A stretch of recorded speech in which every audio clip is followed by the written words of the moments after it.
नमस्कार मित्रांनो, गणित बुद्धिमत्तेच्या रेकॉर्डेड बॅचमध्ये मी तुम्हा सर्वांचं मनापासून स्वागत करतो। तर मित्रांनो, या व्हिडिओच्या माध्यमातून आपण अतिशय महत्त्वाचे प्रश्न पाहणार आहोत। तर मित्रांनो, कुठ प्रश्नाचा भाग पहिला आपला झालेला आहे, हा दुसरा भाग आपण पाहणार आहोत। तर पहा, या ठिकाणी पहिला प्रश्न आजच्या व्हिडिओमधला दिलेला आहे। पहिला प्रश्न काय विचारलेला आहे पहा, एका पाठीत 12 लोक एकत्र आल्यानंतर प्रत्येकाने इतरांशी एकदा हस्त आंदोलन केले। कोणत्याही दोन व्यक्तीचे हस्त आंदोलन एकदाच होईल तर एकूण हस्त आंदोलनाची संख्या किती? हा प्रश्न मित्रांनो खूप वेळेस पोलीस भरतीला विचारलेला प्रश्न आहे। हा प्रश्न मित्रांनो सर्व स्पर्धा परीक्षेसाठी महत्त्वाचा आहे। पहा, एका पार्टीमध्ये एकूण किती? 12 लोक आहेत। किती लोक आहेत मित्रांनो? 12 लोक आहेत। पहा, लक्षात ठेवा किती? 12 लोक आहेत।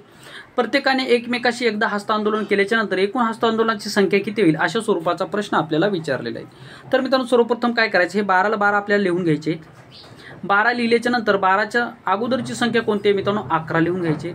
11ने जर या ठिकाणी जर भाग जर दिला तर पहा, बे एक बे आणि बे सक्कुम 12, ठीक आहे। आता 11 गुणिकारामध्ये जर 6 जर केला तर 11 सक्की मित्रांनो 66, 11 सक्की 66। म्हणजे या ठिकाणी एका पार्टीमध्ये 12 लोक एकत्र आल्याच्या नंतर प्रत्येकाने एकमेकाशी एकदा सामना केल्याच्या नंतर एकदा हस्त आंदोलन केल्याच्या नंतर एकूण हस्त आंदोलनाची संख्या किती होईल? तर ती होईल मित्रांनो 66। किती होणार आहे मित्रांनो? 66। आता मी जर या ठिकाणी तुम्हाला जर म्हणलं, एका व्यासपीठावर 8 व्यक्ती जमले, 8 व्यक्ती जमले, प्रत्येकाने एकमेकाशी एकदा हस्त आंदोलन केल्याच्या नंतर एकूण हस्त आंदोलनाची संख्या किती होईल? तर व्यक्ती किती आहेत मित्रांनो? 8। 8 मधून 1 मायनस करा, झाला 7, भागाकारामध्ये 2 करा। याला जर आपण भाग जर दिला तर भाग कितीचा जाणार? 4चा जाणार। म्हणजे 4 7 28, म्हणजे एकूण 28 सामने होणार। जर मी तुम्हाला एका ठिकाणी म्हणलं, एका व्यासपीठावर 10 व्यक्ती आली, किती व्यक्ती आले मित्रांनो? 10 व्यक्ती आली। 10 व्यक्ती आले, प्रत्येकाने एकमेकाशी एकदा हस्त आंदोलन केल्याच्या नंतर एकूण हस्त आंदोलनाची संख्या किती होईल, असं जर विचारलं तर 10 मधून 1 मायनस करा, 10 मधून 1 गेला, किती झाला मित्रांनो? 9 राहिला, भागाकारामध्ये 2 करा। 2 जर या जर भाग जर दिला तर कितीचा झाला? 5चा गेला, 9 5 45। तर आशा करतो मित्रांनो ही कन्सेप्ट तुमची क्लिअर झालेली असेल, ठीक आहे। ही कन्सेप्ट तुमची क्लिअर झाली असेल। असे मित्रांनो आपल्या बॅचमधला हा महत्त्वाचा व्हिडिओ असणार आहे। यामध्ये पहा, एका टुर्नामेंटमध्ये 8 बॅडमिंटन संघ सहभागी झाले आहेत। प्रत्येक संघ दुसऱ्या प्रत्येक संघाबरोबर सामना खेळतो, तर एकूण सामने किती होतील? एकूण सामने किती होतील? सर्व स्पर्धा परीक्षेसाठी महत्त्वाचा। आता आगामी काळामध्ये होणारी पोलीस भरतीसाठी हा भाग खूप महत्त्वाचा आहे। पहा, एका टुर्नामेंटमध्ये 8 बॅडमिंटन संघ सहभागी झाले, प्रत्येक संघ दुसऱ्या प्रत्येक संघाबरोबर एक सामना खेळतो, तर एकूण किती सामने होतील? आता पहा, या ठिकाणी किती? 8 संघ सहभागी झाले। मग 8 संघ सहभागी झाले, प्रत्येकाने प्रत्येकाशी एकदा सामना खेळला, प्रत्येकाने प्रत्येकाशी एकदा सामना खेळला काय, प्रत्येकाने प्रत्येकाशी एकदा हस्त आंदोलन केले काय? एकच, ठीक आहे। म्हणून 8च्या अगोदरची संख्या झाली 7, त्याला भागाकारामध्ये 2 लिहायचं आहे। 2 भागाकारल्याच्या नंतर कितीचा भाग जाईल? 4चा जाईल।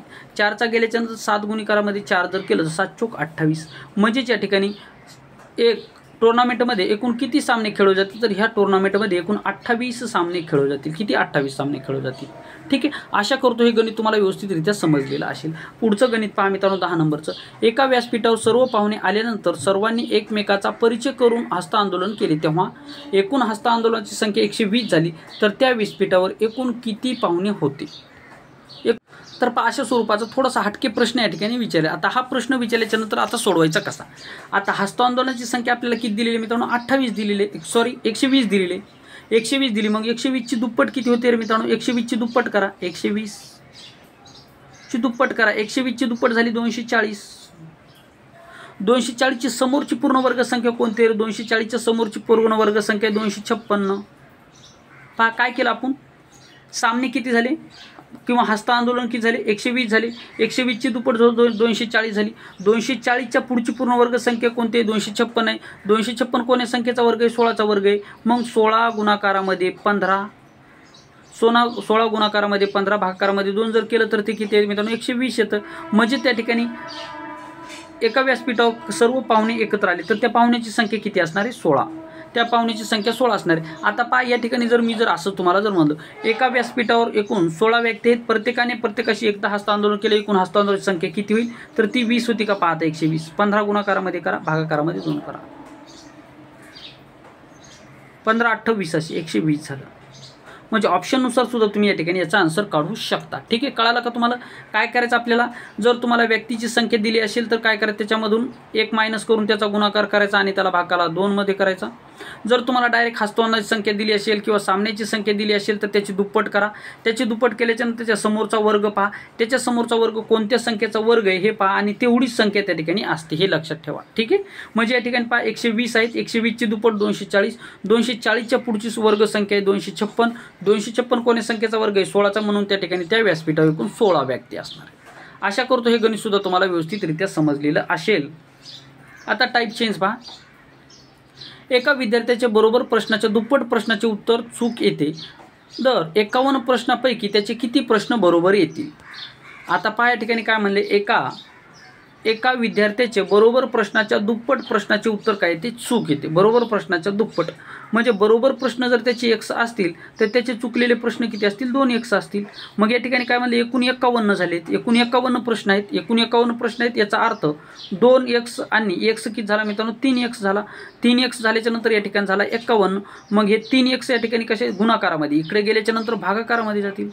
भागाकारामध्ये गेल्याच्या नंतर 17×51 म्हणजेच या ठिकाणी 17 प्रश्न त्याचे बरोबर असणार आहेत. ऑप्शन क्रमांक 1 आहे आपल्या प्रश्नाचं उत्तर. ठीक आहे. अशा स्वरूपामध्ये हा प्रश्न तुम्हाला सॉल्व्ह करायचा होता. बँकेतील भरतीसाठी 20 प्रश्नाची एक परीक्षा घेण्यात आली. त्या परीक्षेत प्रत्येक बरोबर येणाऱ्या उत्तरासाठी 5 गुण मिळतात तर प्रत्येक चुकलेल्या उत्तरासाठी 2 गुण कमी होतात. रवीला त्या परीक्षेमध्ये एकूण 10 प्रश्न बरोबर सोडविता आले तर त्या परीक्षेमध्ये त्याला किती गुण मिळाले. महत्त्वाचा प्रश्न आहे, IMP प्रश्न आहे, लक्षात ठेवा. तर पहा मित्रांनो, बँकेतील भरतीसाठी 20 प्रश्नाची एक परीक्षा घेण्यात आली. प्रश्न किती आहेत मित्रांनो 20. मग हे काय म्हणते पहा, बरोबर येणाऱ्या उत्तरासाठी किती गुण मिळतात 5 गुण मिळतात. म्हणजेच 20 गुणाकारामध्ये 5 करा. 20 जर बरोबर आले असते तर किती गुण मिळाले असते त्याला 20×5 100. 100 गुण मिळाले असते. किती 100 गुण मिळाले असते. परंतु हे काय म्हणते पहा, प्रत्येक चुकलेल्या उत्तरासाठी 2 गुण कमी होतात. 2 गुण कमी होतात म्हणजे याचा अर्थ या ठिकाणी जर 2 जर केलं आणि गुणाकारामध्ये जर या ठिकाणी 2 जर केलं तर किती होणार मित्रांनो 20 2 40. आता काय म्हणते, रवीला त्या परीक्षेमध्ये 10 प्रश्न बरोबर सोडवित आले. त्या परीक्षेमध्ये रवीला किती फक्त 10च प्रश्न बरोबर सोडवित आले. या 20पैकी 10 म्हणजे बँकेतील परीक्षेसाठी 20 प्रश्नाची एक परीक्षा घेण्यात आली. जर त्याने 20 प्रश्न बरोबर सोडवित असते तर त्याला किती मार्क मिळाले असते मित्रांनो 100 मार्क मिळाले असते. 20×5 100 मार्क मिळाले असते. पण काय म्हणते या ठिकाणी त्याला फक्त 10च प्रश्न बरोबर सोडवित आले. 10 प्रश्न बरोबर सोडवित आले म्हणजे याचा अर्थ 20पैकी त्याला किती 10 प्रश्न बरोबर सोडवित आले. 20पैकी त्याला 10 प्रश्न बरोबर सोडवित आले 10. मग बरोबर उत्तरासाठी किती गुण मिळतात 5 गुण मिळतात. म्हणजे 50 गुण त्याला मिळाले. 50 गुण त्याला मिळाले. बरोबर आहे ना. कारण की या 20 प्रश्नापैकी त्यानं फक्त 10च प्रश्न बरोबर सोडविले आणि बरोबर प्रश्नासाठी त्याला 5 गुण मिळत आहेत. म्हणजेच 10 बरोबर सोडत असते 10×5 50. 50 गुण त्याला मिळाले. मग काय म्हणतं, उत्तर चुकलेल्या उत्तरासाठी त्याला 2 गुण कमी मिळतात. म्हणजे 20 प्रश्नापैकी 10 बरोबर आले तर 10 चुकणार. बरोबर आहे. 20 प्रश्न आहेत. 20 प्रश्नापैकी 10 बरोबर आले 10 चुकणार. 10 चुकणार याचा अर्थ चुकलेले किती 2 गुण कमी होणार. म्हणजे 20 10 2 20. 20 गुण त्याचे काय होणार या ठिकाणी कमी होणार. म्हणजे 20 प्रश्नापैकी 10 बरोबर आले. बरोबर प्रश्नासाठी त्याला 5 गुण मिळाले. म्हणजे 10×5 50 गुण मिळाले. आणि 20पैकी त्याचे 10 चुकले. म्हणजे 10 या ठिकाणी बरोबर आले आणि 10 चुकले. 10 चुकले म्हणजे चुकलेल्या प्रश्नासाठी 2 गुण कमी होतात. म्हणजे 10 2 20. म्हणजे 50मधून जर 20 गेला तर राहतं मित्रांनो 30. म्हणजे या ठिकाणी याला काय म्हणले सोडवित आले तर त्याला एकूण किती गुण मिळाले तर त्याला एकूण 30 गुण मिळाले. किती 30 गुण मिळाले. ऑप्शन क्रमांक 2 आहे आपल्या प्रश्नाचं उत्तर. अशा स्वरूपामध्ये हा प्रश्न तुम्हाला सॉल्व्ह करायचा होता. नेमबाजीच्या एका स्पर्धेत प्रत्येक अचूक नेमासाठी 5 गुण मिळतात व चुकलेल्या नेमासाठी 3 गुण कमी होतात. 15 प्रयत्नामध्ये किरणने 5 नेम चुकले तर त्याला किती गुण मिळतील. पहा या ठिकाणी 15 या ठिकाणी किती 15 प्रयत्न केले. आता या 15पैकी पहा या 15पैकी त्याचे किती 5 नेम चुकले. 5 नेम चुकले याचा अर्थ त्याचे 10 बरोबर आले. 15मधून 5 नेम चुकले म्हणजे 10 बरोबर आले. मग बरोबर उत्तरासाठी 5 गुण मिळतात. म्हणजे 10×5 50 गुण त्याला मिळाले. 50 गुण त्याला मिळाले. मग चुकलेल्या नेमासाठी किती गुण 3 गुण कमी होतात. म्हणजे त्याचे चुकले किती मित्रांनो 5 चुकले. 5 प्रश्न चुकले म्हणजे 5×3 15 याच्या ठिकाणी काय कमी झाले. मग 50मधून 15 गेला किती राहिला मित्रांनो 10मधून 5 गेला 5 राहिला. 4मधून 1 गेला 3 राहिला. म्हणजे 35 गुण त्याला मिळणार आहेत. किती 35 गुण त्याला मिळणार आहेत. ऑप्शन क्रमांक 4 आहे आपल्या प्रश्नाचं उत्तर. ठीक आहे. कळालं का तुम्हाला या ठिकाणी कसं सोडवायचं होतं ते. 4 नंबरचा प्रश्न, एका परीक्षेत एकूण 50 प्रश्न विचारण्यात आले होते. यापैकी परीक्षेतील प्रत्येक प्रश्नाच्या उत्तरासाठी 4 गुण मिळतात व चुकीच्या उत्तरासाठी 2 गुण कमी होतात. जर x या व्यक्तीला त्या परीक्षेमध्ये 50 गुण मिळाले तर त्या व्यक्तीचे त्या परीक्षेमध्ये किती प्रश्न बरोबर होते. IMP प्रश्न आहे, महत्त्वाचा प्रश्न आहे, थोडासा हटके प्रश्न आहे. पाहता या ठिकाणी थोडासा हटके प्रश्न आहे, थोडंसं लक्ष द्या. आता हा प्रश्न सोडवायचा कसा. एका परीक्षेमध्ये एकूण 50 प्रश्न आहेत. किती प्रश्न आहेत मित्रांनो? 50 प्रश्न आहेत. 50 प्रश्नाची परीक्षा आहे. त्या परीक्षेमध्ये प्रत्येक प्रश्नाच्या उत्तरासाठी 4 गुण मिळतात. प्रत्येक प्रश्नाच्या उत्तरासाठी किती? 4 गुण मिळतात म्हणते. म्हणजे मला सांगा मग 50 पैकी या 50 प्रश्नापैकी जर त्याला प्रत्येक प्रश्नाला जर 4 गुण मिळत असतील आणि त्याचे सर्व जर बरोबर आले तर 5 चोक 20 आणि हा 0 म्हणजे त्याला 200 गुण मिळतील. परंतु त्याला किती गुण मिळाले? त्या व्यक्तीला फक्त 50च गुण मिळाले. म्हणजे या 200 पैकी त्याला 50 गुण मिळाले. म्हणजे त्याचे चुकले किती रे मित्रांनो? चुकले किती या ठिकाणी? 50 म्हणजे 200 मधून 50 गुण मिळाले याचा अर्थ त्याचे 150 या ठिकाणी त्याचे 150 चुकले. आता त्याचे जर 150 या ठिकाणी 150 मार्क त्याला कमी आले. म्हणजे 50 मार्क आले म्हणजे त्याला 150 मार्क त्याला कमी आले. ठीक आहे. कारण की 50 प्रश्नापैकी त्याचे सर्व बरोबर जर आले असते त्याला किती? 200 गुण मिळाले असते. परंतु त्याला किती? 50च गुण मिळाले. मग 50 गुण मिळाले याचा अर्थ त्याला 150 गुण कमी मिळाले. मग 150 गुण जर कमी मिळाले असतील, बरोबर प्रश्नासाठी येणारे 4 गुण आणि चुकलेल्या प्रश्नासाठी 2 गुण, असे एकूण 6 गुण त्याचे कमी होणारे. 6 गुण कमी होणारे. मग 150 गुणासाठी त्याचे किती प्रश्न चुकलेले असतील? तर पहा 6 1 6 sin 2 12 sin 2 12 राहिला मित्रांनो या ठिकाणी 3 झाला 30 म्हणजे 6 25 म्हणजे 25 प्रश्न त्याचे चुकले. 25 प्रश्न त्याचे चुकले. म्हणजेच मित्रांनो या ठिकाणी या 50 पैकी त्याचे 25 प्रश्न चुकले. या 50 पैकी जर त्याचे 25 प्रश्न चुकलेले असतील तर त्याचे 25 प्रश्न बरोबर आलेले असतील. बरोबर आहे ना.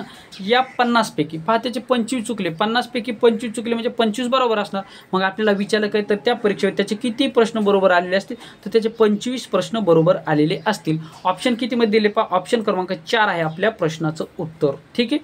आता जो काय पुढचा भाग असणार आहे, पुढचे सुद्धा आपण प्रश्न पाहून घेऊयात नेमकी किती प्रश्न आहेत. तर पहा 1 नंबरचा प्रश्न आपला, एका पिशवीमध्ये 12 सोडून सर्व निळे, 21 सोडून सर्व काळे व 20 सोडून सर्व लाल चेंडू आहेत. 19 सोडून सर्व हिरवे चेंडू आहेत. पिशवीत जर 4च रंगाचे चेंडू असतील तर त्या पिशवीत एकूण किती चेंडू आहेत? अशा स्वरूपाचा प्रश्न आपल्याला विचारले. आता या ठिकाणी किती प्रकारचे चेंडू आहेत? फक्त 4च प्रकारचे चेंडू आहेत. किती? 4 प्रकारचे चेंडू आहेत. अशा वेळेस काय करायचं? सर्वांची सर्वप्रथम बेरीज करा. 12 आणि 21 किती होतात मित्रांनो? 12 आणि 21 जर पाहिले तर या ठिकाणी 12 आणि 1 झालं 13, 13 आणि 20 किती झाले मित्रांनो? 13 आणि 20 झाले या ठिकाणी 33, 33 आणि 20 झाले 53, 53 आणि 19. आता 53 आणि या ठिकाणी जर 19 जर केले तर किती येते पहा? 12 2 हात चाला 1 6 आणि 1 7 येईल 72. आता एकूण सर्व मिळून किती आहेत मित्रांनो? 72 आहेत. मग 72 आल्याच्या नंतर या पिशवीमध्ये फक्त 4च रंगाचे चेंडू आहेत म्हणते. म्हणजेच या 72ला आपल्याला काय करायचं? 4च रंगाचे चेंडू आहेत म्हणजे 4 मधून 1 गेला 3 न गुणा. 3 गुण भागल्याच्या नंतर किती येईल मित्रांनो? 24 28 24 त्रिक 72 म्हणजे या ठिकाणी येणार मित्रांनो 24. म्हणजे या ठिकाणी 24 असणार. या ठिकाणी किती? तर त्या पिशवीमध्ये एकूण चेंडू किती असणार आहे? 24 असणार आहेत. जर मी तुम्हाला या ठिकाणी म्हणलं असतं 3च प्रकारचे चेंडू आहेत, या 4च्या जागेवर जर म्हणलं 3च प्रकारचे चेंडू असतील, मी याला 2 न भागलं असतं. जर मी म्हणलं असतं फक्त 5च प्रकारचे चेंडू आहेत तर याला 4 न भागलं असतं. म्हणजे जेवढे प्रकार असतील त्यापैकी 1 मायनस करून त्या दिलेल्या बेरजेला भागायचं. हे लक्षात ठेवा. काय म्हणलं मी तुम्हाला? सर्वप्रथम सर्वांची बेरीज करा. ठीक आहे. सर्वांची बेरीज आली आपली 72. या ठिकाणी काय म्हणले पहा? 4च प्रकारचे चेंडू आहेत म्हणते. 4च प्रकारचे चेंडू आहेत. मग 4 प्रकारचे जर चेंडू असतील तर आपल्याला 3 न भागायचे. जर आपल्याला 2 प्रकारचे चेंडू असतील तर आपल्याला कितनं? 1 न भागायचं. जर आपल्याला म्हणलं असते 5 प्रकारचे चेंडू आहेत, तर आपल्याला 4 न भागावं लागलं असतं. जर आपल्याला जर म्हणलं 3च प्रकारचे चेंडू असतील तर आपल्याला 2 न भागावं लागलं असतं. म्हणजे 1 या ठिकाणी मायनस करून त्या प्रकारे त्याला भागायचं आहे. अशा स्वरूपामध्ये हे प्रश्न सॉल्व्ह करायचे आहेत. म्हणजे याचं उत्तर असणार मित्रांनो पहा ऑप्शन क्रमांक 2. ठीक आहे. तर अशा स्वरूपामध्ये महत्त्वाचे प्रश्न आपण या ठिकाणी पाहिलेले. तर मित्रांनो आता पुढच्या भागामध्ये राहिलेले प्रश्न आपण या ठिकाणी पाहूयात. तर हा होता व्हिडिओ आवडल्यास व्हिडिओ लाईक करा. चॅनलवर नवीन असेल चॅनलला सबस्क्राईब करा. या ठिकाणी आपण थांबूयात. थँक्यू, धन्यवाद, टेक केअर, बाय बाय. हा व्हिडिओ कसा वाटला कमेंट बॉक्समध्ये नक्की सांगा. आणि तुम्हाला सुद्धा जर ही बॅच जॉईन करायची असेल तर मित्रांनो 79 77 77 09 27 14 या नंबरशी तुम्हाला संपर्क साधू शकता किंवा या मेसेजवर या ठिकाणी मेसेजसुद्धा करू शकता. व्हॉट्सअप नंबर आहे, याच्यावर मेसेज करू शकता. या ठिकाणी थांबूयात. थँक्यू, धन्यवाद.